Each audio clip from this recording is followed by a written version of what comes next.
ഈ channel subscribe ചെയ്താലും bell icon അമർത്തി പുതുപുത്തൻ സിനിമ വാർത്തകൾ ആദ്യമേ തന്നെ അറിയൂ. കുഞ്ഞിരാമായണം എന്ന ചിത്രത്തിന് ശേഷം ബേസിൽ ജോസഫ് സംവിധാനം ചെയ്യുന്ന ചിത്രമാണ് ഗോദ.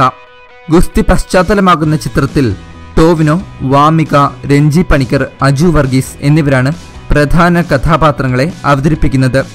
സംഗീതം ഷാൻ റഹ്മാൻ, സിനിമാറ്റോഗ്രഫി വിഷ്ണു ശർമ്മ. രാകേഷ് മണ്ടോടിയുടേതാണ് തിരക്കഥ. കേരളത്തിലെ ഒരു ഗ്രാമത്തിലെ മനയത്ത് വയൽ എന്ന സ്ഥലത്താണ് കഥ നടക്കുന്നത്. ഗുസ്തി പാരമ്പര്യമുള്ള ഗ്രാമത്തിൽ ഇപ്പോൾ ക്രിക്കറ്റിനാണ് പ്രാധാന്യം. പഴയ ആൾക്കാർക്ക് ഗുസ്തിയോടുണ്ടായിരുന്ന താല്പര്യം ഇപ്പോൾ അവിടുത്തെ യുവത്വത്തിനില്ല. അവിടുത്തെ ഗുസ്തി ക്യാപ്റ്റനാണ് രഞ്ജി പണിക്കർ.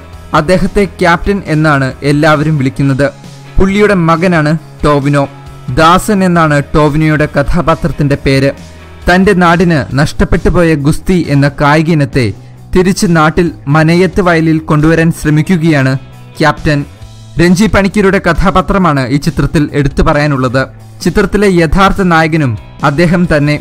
നായിക വാമികയും മികച്ച അഭിനയം കാഴ്ചവെച്ചു. വാമിക ഈ ചിത്രത്തിനു വേണ്ടി അത്യാവശ്യം കഷ്ടപ്പെട്ടിട്ടുണ്ടെന്ന് ചിത്രം കണ്ടാൽ മനസ്സിലാകും. രഞ്ജി പണിക്കർക്കും വാമികയ്ക്കും മാത്രമാണ് ചിത്രത്തിൽ കാര്യമായി എന്തെങ്കിലും ചെയ്യാനുള്ളത്. ടോവിനോ തോമസിന്റെ കഥാപാത്രത്തിന് ചിത്രത്തിൽ അങ്ങനെ കാര്യമായി ഒന്നും ചെയ്യാനില്ല. ടോവിനോ തോമസ് തന്റെ അഭിനയം ഇനിയും മെച്ചപ്പെടുത്തേണ്ടിയിരിക്കുന്നു. ഗുസ്തി പശ്ചാത്തലമാകുന്ന സിനിമയിൽ കോമഡിക്കും നല്ല പ്രാധാന്യമാണ് കൊടുത്തിരിക്കുന്നത്. നമ്മളെ ചിരിപ്പിക്കാൻ പോകുന്ന നിരവധി മുഹൂർത്തങ്ങൾ ചിത്രത്തിലുണ്ട്. ഇതുമാത്രം മതി ഗോദ ഒരു എന്റർടൈനർ ആണെന്ന് പറയാൻ. ദംഗൽ എന്ന സിനിമ കണ്ട നമുക്ക് ഗോദയിലെ ഗുസ്തി രംഗങ്ങൾ അത്ര ഒറിജിനലായി തോന്നിയെന്ന് വരില്ല. ചിത്രത്തിൽ ചിലയിടങ്ങളിൽ തിരക്കഥ പുറകോട്ട് പോകുമ്പോൾ ചിത്രത്തെ ബോറടിപ്പിക്കാതെ നിർത്തുന്നത് അതിന്റെ സംവിധാന മികവും ഗാനങ്ങളും BGM-ഉം ഒക്കെയാണ്. ചിത്രത്തിന്റെ ഛായാഗ്രഹണം വളരെ മികച്ചതാണ്. പല ഫ്രെയിമുകളും അതിമനോഹരം. ചിത്രത്തിലെ രഞ്ജി പണിക്കരുടെ ക്യാരക്ടറൈസേഷൻ വളരെ മികച്ചതായപ്പോൾ ടോവിനോയുടെ ക്യാരക്ടറൈസേഷൻ പുറകോട്ട് പോയി.